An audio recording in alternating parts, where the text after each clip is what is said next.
Hi guys! Anyong Eurobon! For today's video, sa uma naman kita or sa Tagalog, sa bundok or sa bukid, parang ganon. Sa video ito, papakita ko sa inyo kung ano yung mga kaganapan sa uma or sa bundok. Tuba. Mananggot. Tuba nga. Lubi. So, ayan pala guys kung paano gumawa ng tuba na galing sa niyog. Yung katas na pala na dyan guys ng galing is ginagawa siyang vinegar or pwede rin naman inumin pero nakakapagpalasing pag iniinom mo yan palagi. May mangka magani-gani. Ano dyan itong mangka mo dyan nga turlahon? Mangka. Or langka. May isa. Damo bunga ka mangka. Namon, sa kilid ka balay. Ba, nagasurunod-sunod la ba? White luto to. White, ara duruang good pa ito alang-alang no. Nan, muruhang good. Damo gali bunga, sa padalong. Purungpong ba? Makadto kita sa kakadjus sa namon kag kasuwaan. So, ito pala guys, ituturo ko kayo dito sa namin, sa palayan. So, yung mga nakikita nyo na yan, so yan yung palayan namin. And then, pupunta tayo doon sa may kadyos and yung sa saging namin. Kangkungan, abalungan. Actually, fish pond ito dati namin. Ewan ko ngayon, parang wala na fish pond na lang. Abalong kag kangkong ang napalit.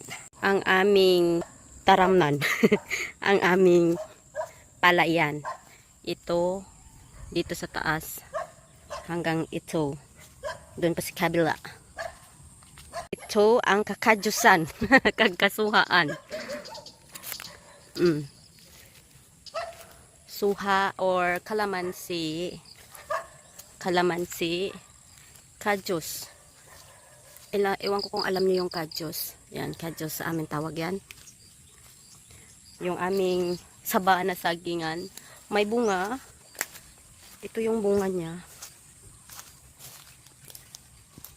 Ay, parang ano na rin yan, bunga niya. Ayan, malapit na rin. Tidamo, no? Gamay? Ayan. Digin, kwan ro namon to.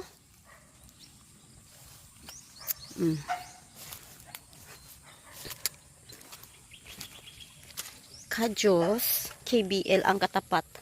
KBL, kaya nanguha kami ng kadyos. Kay ma-KBL kami. Suwa or ang aming kalamansi tree. Ganito.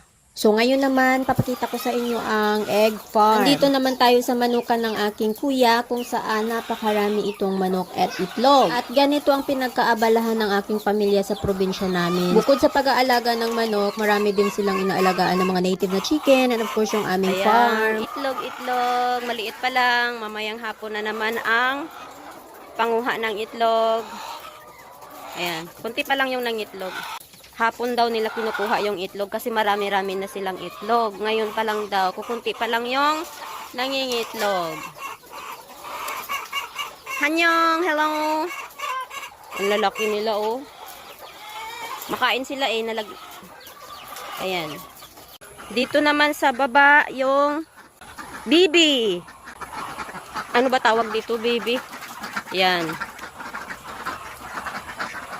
Yan. Kumunti na lang to. Dati marami-rami ito. Ewan ko ba't kumunti na lang. Namatay na yung iba siguro or kinatay. Charot. Ayan. Nakakulong din sila guys. Kasi yung aming palayan is kakaano lang. So hindi pwede silang pakawalan. So baka pag malalaki na yung palay, tsaka sila pakakawalan. Actually pinapakawalan lang naman namin ito dito. Kasi yung bahay namin ay may gate naman. Yan. Kaso sa palayan yung iba kasi pumupunta sa palay. Ayan.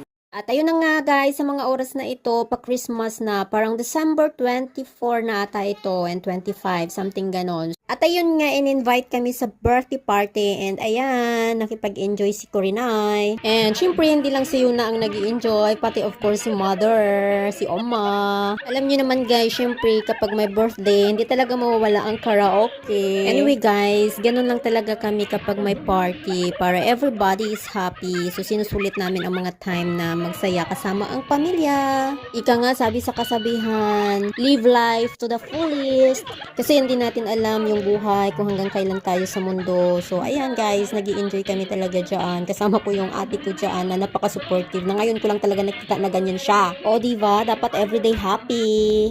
And back to the city. So at this moment guys, nag-check-in kami sa isang hotel sa city kasi susunduin na namin si daddy. Paparating na this December 28, 2024. Dahil guys, sumunod lang yung asawa ko sa vacation namin. So sumunod siya ng December 28 lang. So 1 week lang yung vacation niya kasi na pinayagan siya. So ayun, sinundo na namin din siya guys pagkagabi. So ayan, look at our view outside. So nasa 10th floor kami and then ayan yung view namin sa labas. And finally, nag-meet na si Yuna and yung kanyang apa at the next morning, 29 na. So ayan na guys, tulog kasi si Yuna pagdating ni apa niya kasi na-delay yung flight niya, 11 na ng gabi dumating.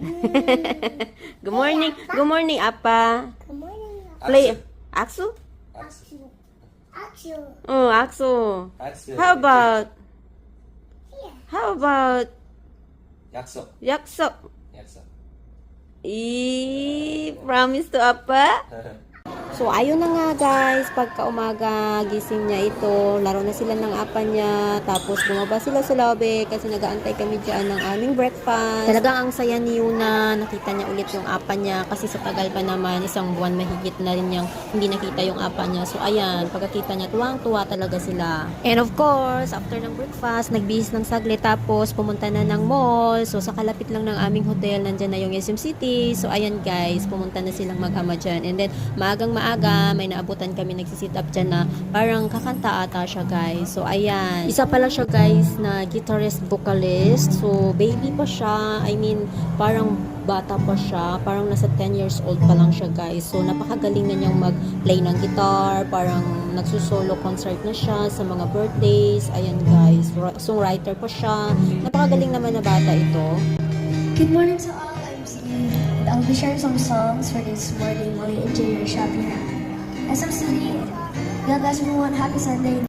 So, ayun na nga, dahil ayaw niyo na umalis dyan, talagang si daddy nagustuhan rin dahil napakagaling na bata daw. So, ayan, nagbigay sila ng tip dyan kasi nakalagay naman just tip appreciation lang. So, ayun guys. At ayaw pa talaga nila munang umalis dyan, nanonood lang sila habang kumakanta. Tsaka marami din naman taong nagbibigay ng tip dyan, nanonood sa gilid. So, ayun guys, napakagaling na bata ito. Bata pa, napaka-talented na. At ayun na nga guys, so gumalagala na kami. So, first stop namin is Buko Juice. So talagang na-miss ni daddy ang buko juice kasi nasa Korea pa lang kami, sinasabi niya na gusto niya nang uminom ng buko juice and buko shake. So ayun, na-miss niya ng sobra-sobra. And of course, gala-gala hanggang sa kung may makita gustong bilhin. So ayun guys. So naaliw naman si daddy at saka si Yuna, tuwang-tuwa naman sa aming shopping.